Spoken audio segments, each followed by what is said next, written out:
Hi,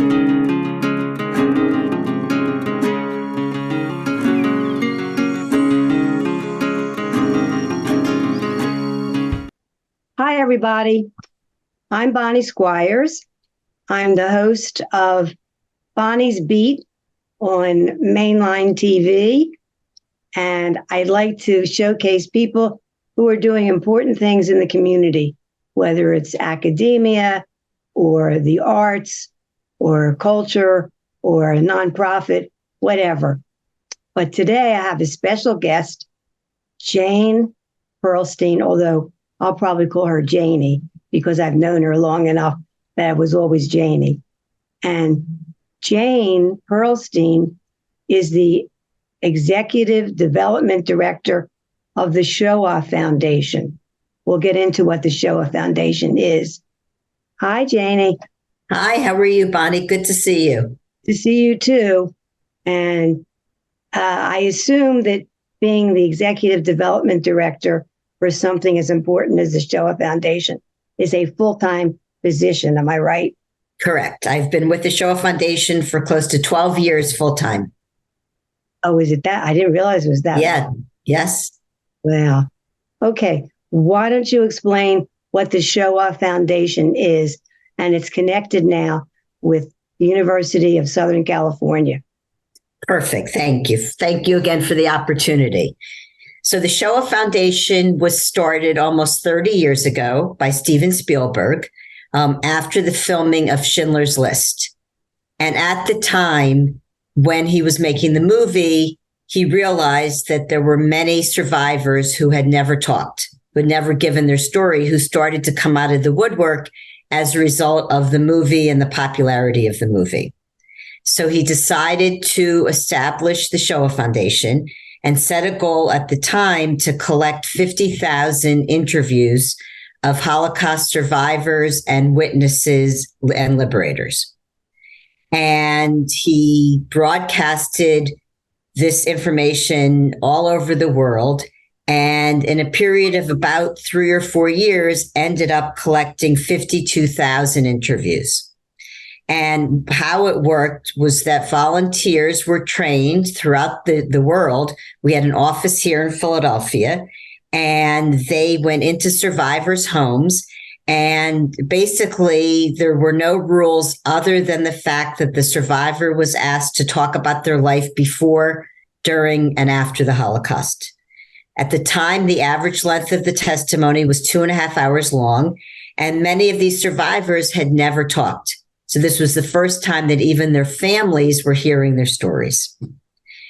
After that initial collection period was over, the next step was that there was so much content that in order to make it usable for educators and for research, Steven and his team developed a system, and there are a number of patents associated with the Shoah Foundation, where every word of every interview is indexed so that you can type in a word on your computer or a name or a place, and it will take you to the minute where the person says that name or that word or that place. And by doing that, rather than listening to all of the tapes, which are about 13 years long from beginning to end, if you listened continuously, in this way, you can easily search them. So the indexing was done. And then a very important part, the preservation, was also started because we knew that these testimonies could not be lost. We made promises to survivors that we would keep them in perpetuity. We would use them to fight hatred worldwide. So there was a lot of work done to come up with ways to preserve the testimonies. In 2007, Steven made the decision. When you say Steven, which Steven? Steven Spielberg. Okay. Made the decision that at the time, this whole operation was on the backlot of Universal Studios. So in 2007, Steven Spielberg approached University of Southern California and basically said, I will give you these valuable once in a lifetime testimonies. And in return, you need to promise that you will preserve them forever and that you'll create educational and research programs around them. So the Shoah Foundation officially became part of USC, which is where we live today. The other Steve, who's a hero in all of this, is Steve Cozen, the founder and the head of Cozen O'Connor, a major law firm in Philadelphia. Yes. And Steve Cozen was so excited about the Shoah Foundation and the recordings and the tapes, whatever. I'm sure he put a lot of money into it, right, Jayne? Steve Cozen has been involved with us since 1997. He almost single-handedly built our East Coast presence. When he became involved, we were very much LA-centric. And all of our fundraising events were held in LA. Our offices are still in LA. And Steve really decided that he wanted to make sure that people on the East Coast knew about us. So in 2011, which is how I got involved, Steve decided that he wanted to bring our annual fundraising event called the Ambassadors for Humanity event to Philadelphia. And we honored Brian Roberts of Comcast. And that was Steve, a very, very smart decision to honor the head of Comcast. Well, and, it was wonderful because people in Philadelphia, really came out of the woodwork to support our work. It was a star-studded event. It was very successful financially. And that was really the start of our East Coast presence. And after that event, we opened an office in Philadelphia here at Cozen O'Connor that we had for 5 years. We now have offices in New York and in DC. And I work for the Shoah Foundation, as I said, full-time out of my home, which is in Narberth. So you're a mainliner. I am a mainliner. Today, 30 years later, the mission in many ways remains the same. We are still collecting testimony. And this is something that's really important that we like to get the word out, that there's still many, many survivors who have never talked. So they haven't even told their families. Exactly. Often. Exactly. So we are still very actively putting the word out that if there's any survivors who are interested, who we haven't interviewed, we would love to interview them. We are also launching a collection called the Contemporary Anti-Semitism Collection, Countering Anti-Semitism Through Testimony, where we will be interviewing those who have been affected by anti-Semitism post-1945. So during the civil rights movement, and then obviously, unfortunately, currently, there's been so many incidents in the United States and around the world of anti-Semitism that we'll be interviewing people who have experienced it and adding that to our collection. That's a very important point, because it's just shocking that anti-Semitism has reared its ugly head again. Every time you think it's finished, I'm on the board of ADL. Mm-hmm. And every time you think you've countered anti-Semitism, it pops up someplace else. Really shocking. So that's wonderful. And we've spent many years working with mostly middle and high school teachers to assure that the Holocaust, and especially the lessons learned from the Holocaust, were brought into the classroom. In the past several years, we also started to work with younger children, with elementary. But right now, Bonnie, our focus is really on college and post-college, because we feel that the knowledge that you learn in high school doesn't always stick with you, and that it's really important, especially with what's going on in college campuses, that students on college campuses know how to identify anti-Semitism, know how to fight it. And then the other two audiences, and this is something that's relatively new. We have a new executive director who started in October, who came from the U.S. Holocaust Museum. We'll be working with journalists and with government workers, because we feel that they have audiences that are really important to reach. So what we're hoping to do is to work with them, to have them come to us and do research and use the testimonies, and to really learn how to help counter anti-Semitism with the people who they reach. Who is the new executive director? His name is Dr. Robert Williams. And as I said, he came to us from the U.S. Holocaust Museum, and he's based part of the time in Washington, D.C., and part of the time in Los Angeles. Does he ever come to Philly? Actually, we were in Philly a couple of months ago. I'm sure he will come again because we have a lot of board members and supporters in Philly. We partner with Penn and with Drexel, where the entire archive of our testimonies are housed at both universities. We also, I don't know if you're familiar with the Horowitz-Wasserman Holocaust Memorial on the Parkway. Yes. So we partnered with them, and what we did with them, which is really interesting, is something called I Walk, where we created a program where as you're walking through the memorial, you can listen on your headset to testimony from our archive that relates to what you're seeing in the memorial. So you're hearing survivors talk as you're going through the memorial. The memorial is like 17th in the Parkway. Yes. Yeah. Exactly. That funny point of land. Yes. That triangular point of land. Yes. Exactly. So we've done that. And, other than that, we are always looking for partners. We partner with the ADL on a regular basis, where the ADL does a lot of our trainings, our teacher trainings locally. So we certainly partner with them. We work with Federation, Jewish Federation of Greater Philadelphia. We are doing work with the Weitzman Museum of American Jewish History on Independence Mall. So we love Philadelphia. We're very proud of our partners here. How many times a year do you have to fly to Los Angeles? I usually go about every other month. That's a lot of travel. It's a lot of travel. And then, as I said, we have our office in New York, and now we have an office in DC. So I'm on the road a lot, but I love what I do. And we have really amazing board members and donors. And I'm a fundraiser.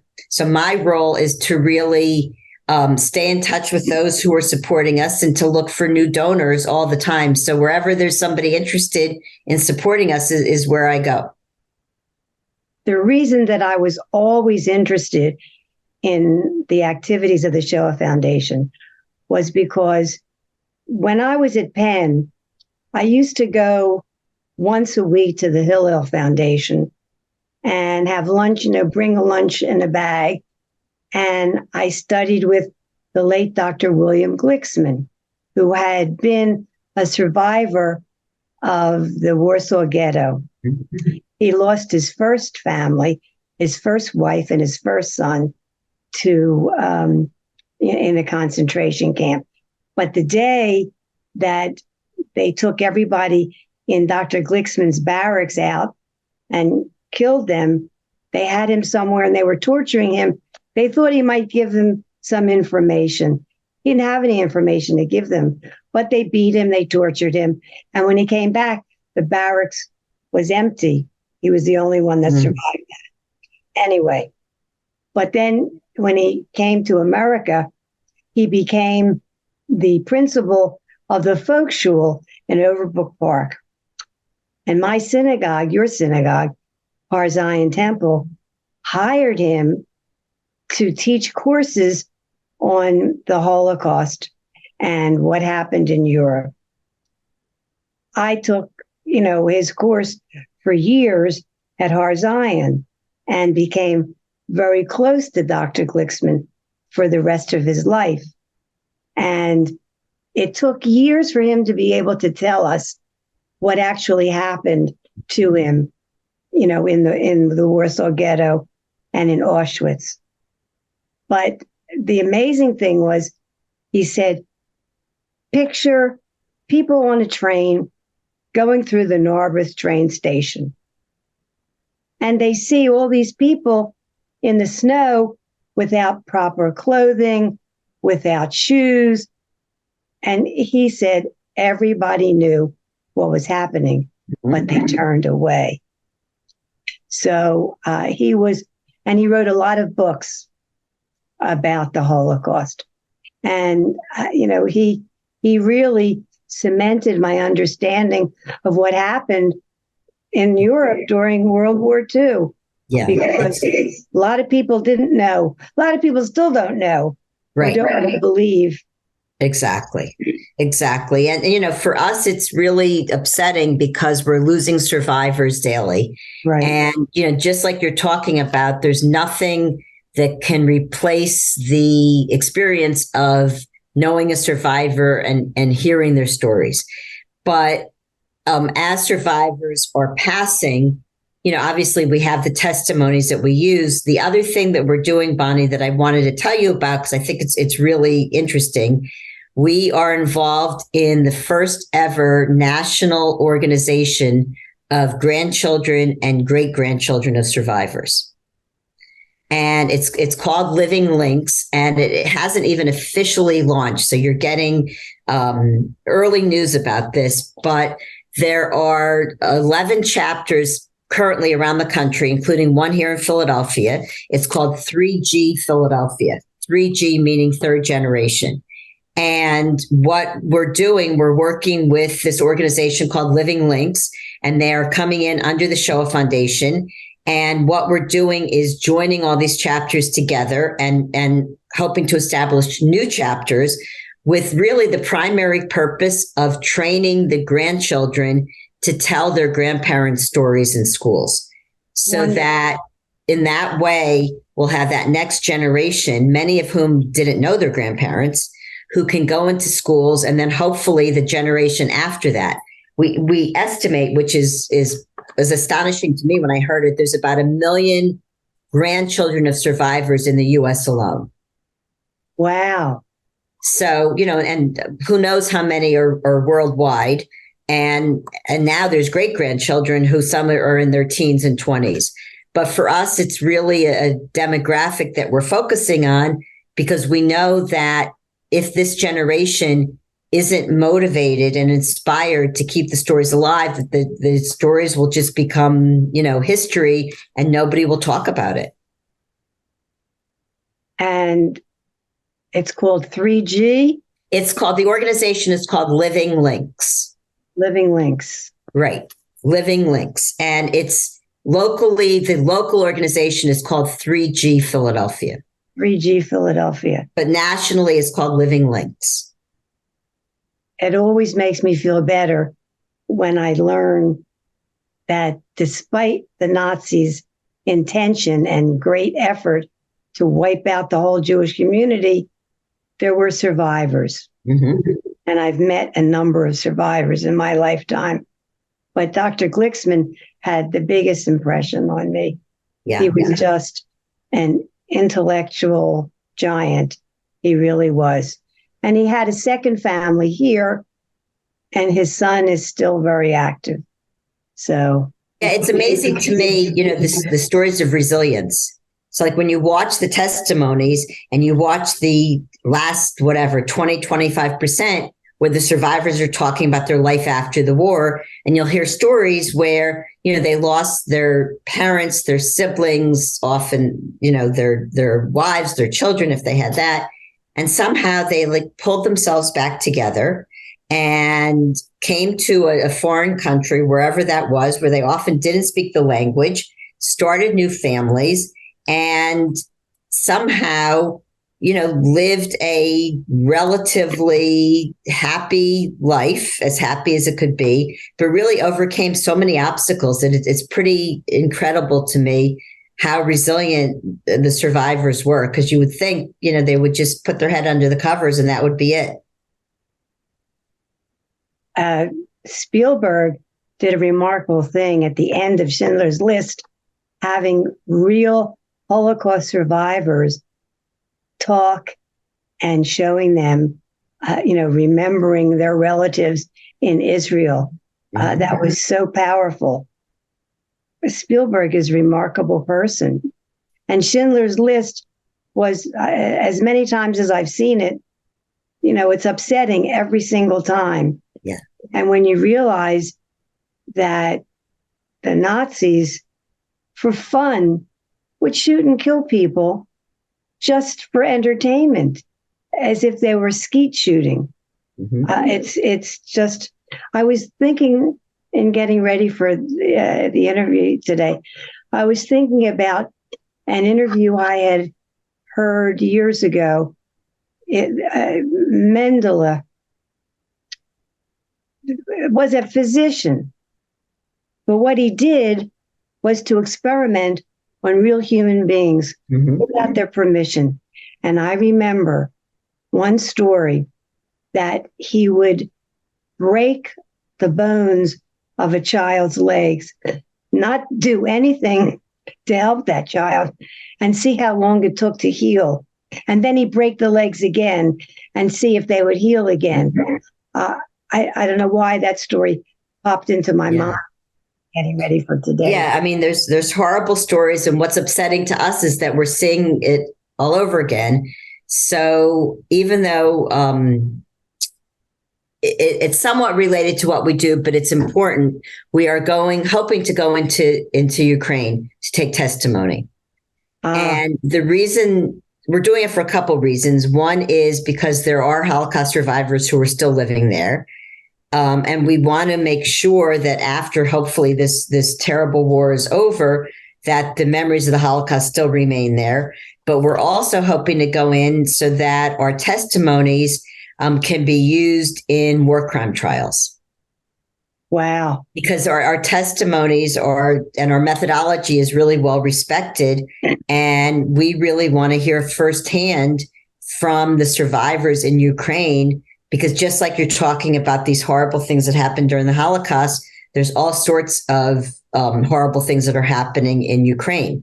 So right again, now, it's not directly, our primary focus is clearly the Holocaust and fighting anti-Semitism, but we feel that it's important and we feel that we could play an important role over there. But it's, the stories that you start to hear of how children and women are being abused is unbelievable. What do you have on your calendar that's coming up that people could participate in? So we have coming up a series of virtual events. One of them, I have to put my glasses on. There's an event with our new executive director, a panel discussion with someone from the State Department and someone from the UK, and that's on September 6th at 6 p.m., and that's virtual. And then it's our 30th anniversary year, so there will be a series of events going on all over the country. And our gala that I talked about, the gala that we did with Brian Roberts, our gala will be a year from September in New York. And we're working on who the honorees are, but that will be our big 30th anniversary gala. 30 years. Yeah. It's hard to believe. It seems so fresh. I know. In my memory.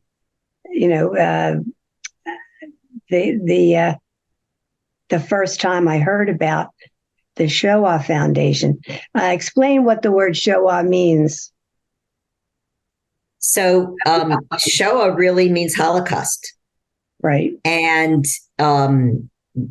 it's, the name of the organization really stands for our priority, and that's to keep the memory of the Holocaust alive and to use the lessons and the experiences, really for the betterment of humankind.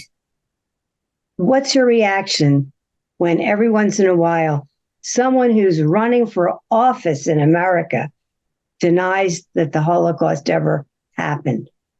What's your reaction? Yeah, I mean, that's unfortunate. We don't see as much denial these days as we see distortion.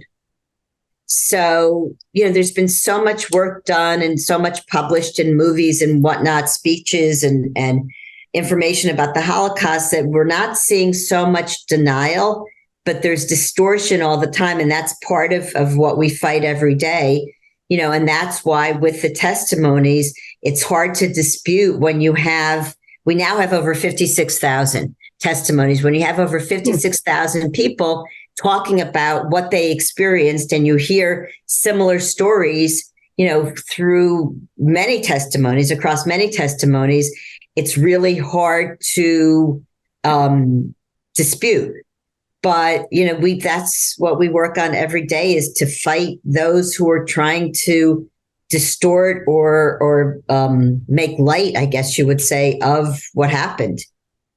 Are you still looking for volunteers to do the interviewing? We are. It's a training course that's virtual, and we are still looking for volunteers to go into people's homes, both, locally. In some cases, we do it virtually, depending on where the survivor is located. But we are still looking for that, because, as I said, we're looking for survivors who never told their story. That's the interesting thing, that so many times you'll meet someone who's a child or grandchild of a survivor, and they say their relative never talked about it. It was too painful. Right. They never spoke about it. Yep.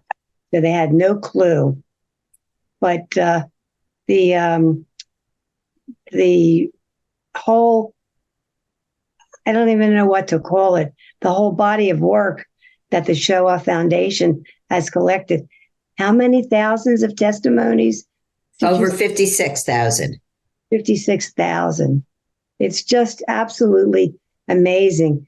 And the fact that it was Steven Spielberg's brainchild, what a remarkable person he is. Oh, my goodness. Right. We're lucky for him, and we're lucky for Steve Kozin.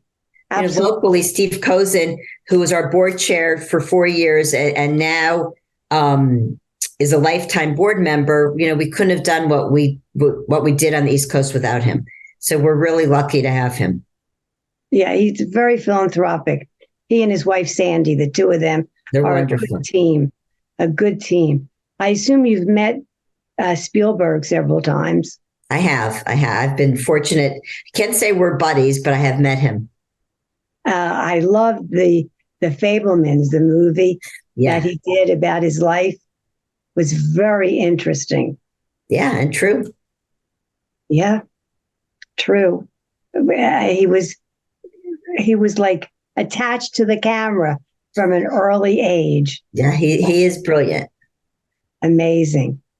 Well, Jayne, I want to thank you very much. Jayne Perilstein has been our guest today. She's the Executive Development Director of the Shoah Foundation at USC.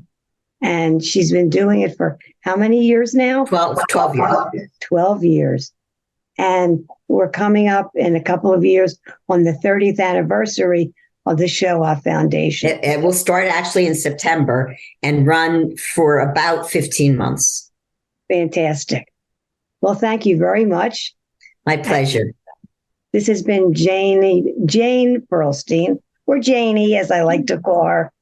And we hope that you learned something about the Shoah Foundation.